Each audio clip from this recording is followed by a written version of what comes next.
Hey YouTube, JC here. Not sure if you saw Metal Complex's video earlier, but he said this guy got mad at him because he was calling him YouTube. He said he didn't want to be called YouTube anymore. But I just say that obviously because I don't know everybody's name, and I'm just saying hello to whoever's watching on YouTube. So anyways, so purpose of this video is, it's not really a redaction, but it's basically I'm apologizing to Michael Martin of American Blade Works. Obviously, you know, whatever happened with the knife thing, he sent me an email, all right? And in the email, he took 100% responsibility. He said, man, I'm sorry for, you know, what happened. He said, I take 100% responsibility. He wasn't making excuses at all, but he said, you know, I'm a small company.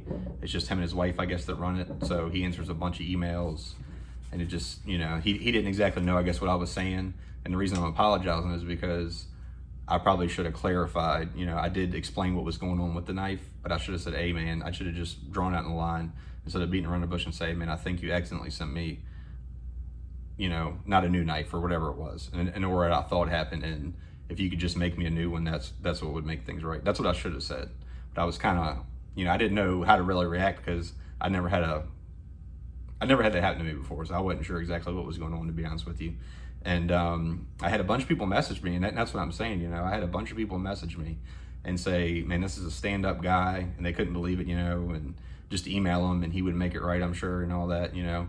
And I didn't really want to email him after the fact because it's like, you know, you kind of seem like you're just starting crap for no reason, you know, I guess kind of, but, you know, and that really wasn't the point of it at all.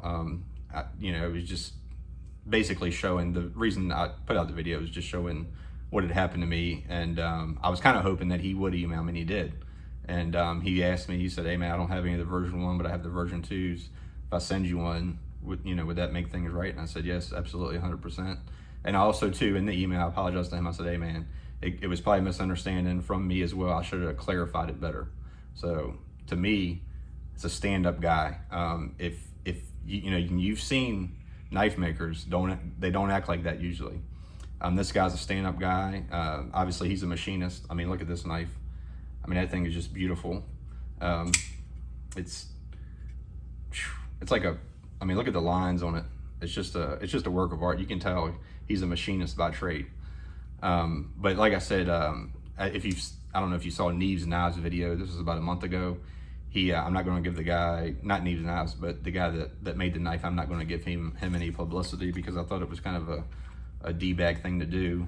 He called Neves Knives a crackhead and a bunch of bad words, you know, and just a bunch of dumb stuff. You know, it's very, very childish because Neves Knives just reviewed his knife and said one little thing he didn't like about it. He was just saying something about the detent that he would change.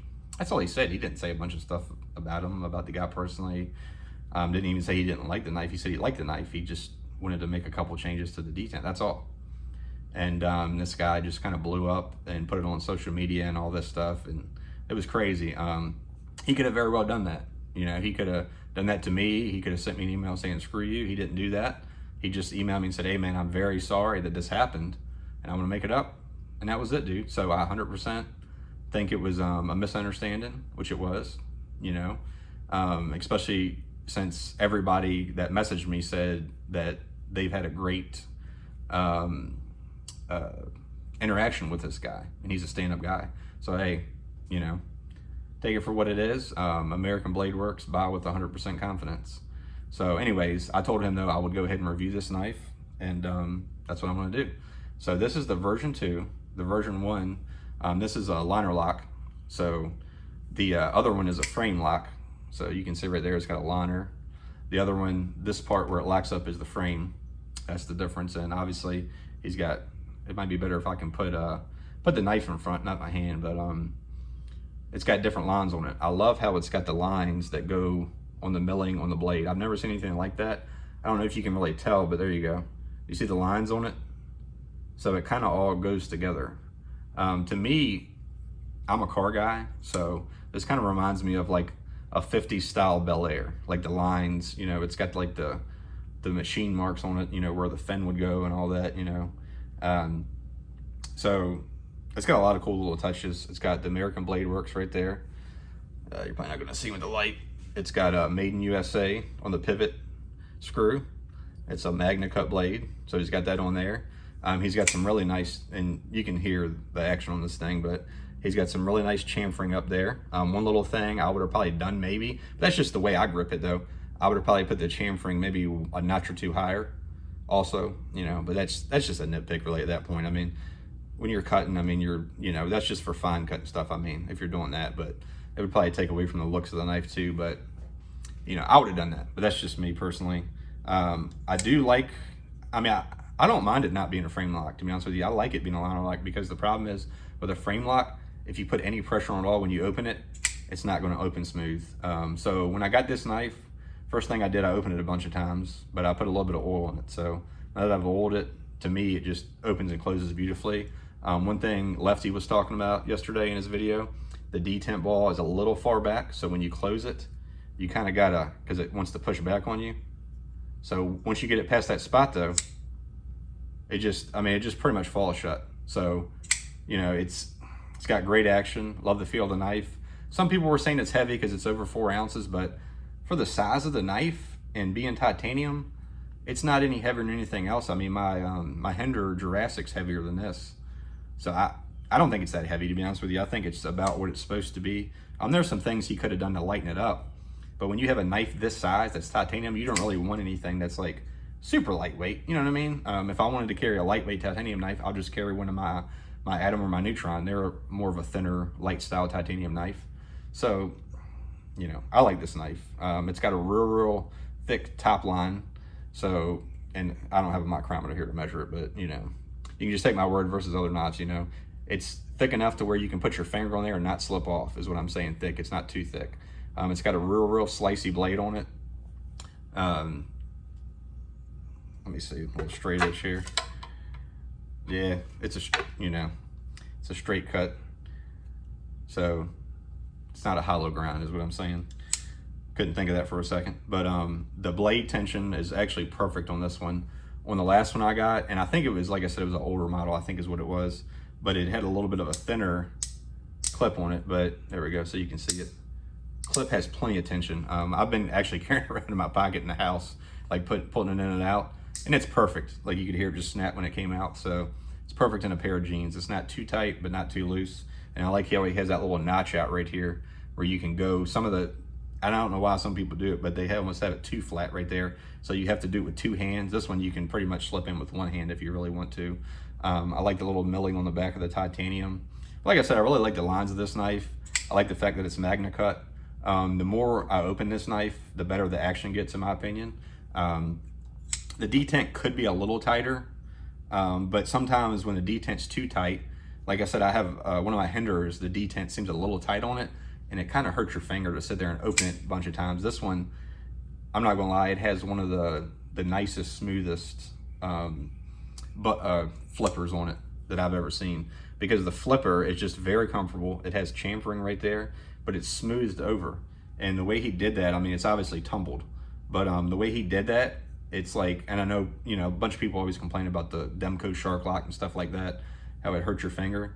This, you can flip all day long, and it's not gonna hurt your finger, basically. It's very comfortable as a flipper tab. Now, one thing I would do personally, but this is just my style, it's not necessarily anything wrong with this knife, I would like to see a little bit more of a cutout here and make it a thumb stud. So if he makes a thumb stud knife that's like this, I'll definitely get one, because I mean, to me, just the lines of this, and you know, the other blade shape I liked as well. It's cool to see something a little different in the Wharncliffe style, but if he did the spear point blade with thumb studs, you know, but that's just my style. It has nothing to do with if the knife is bad or not. But yeah, I mean, honestly, I'm a fan of this knife, and especially for an American-made knife with MagnaCut. And from what I understand, I mean, I have no way of testing it, but I've seen other people that have tested it, and they say that it tested really well. Like it's in the, you know, lower mid echelon of like 92 to 94. The you know, the heat treat that you want MagnaCut to be at, basically. So I'm not sure exactly what it is. I don't think he listed on the website, but from what I understand, it's a nice hard MagnaCut heat treat. So I'm sure this thing is going to slice really good. Let me see if I have a little, yeah, there we go. I got a little piece of paper there. I can just try it out real quick so we can just see here. Yeah. I wasn't holding the, there we go, she's. Okay, well, that's good enough for us. Sit there and cut myself looking at the, trying to look at the camera and cut. But yeah, I mean, looks like a pretty nice sharpening job. But I mean, it's, like I said, it's kind of a thicker blade too. This isn't one of those knives that you want to sit there and cut paper all day long, in my opinion, because it's just, I don't know.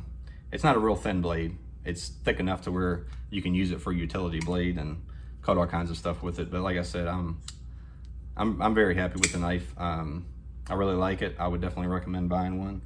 And as you know, I recommend, you know, American Blade Works as a company. This is the little thing you get if you were wondering. Didn't show it in the video. But something else I was going to say, I forget now, but that's good enough. But anyways, this is JC again, and let me know if you've got one of these or you got one in mind.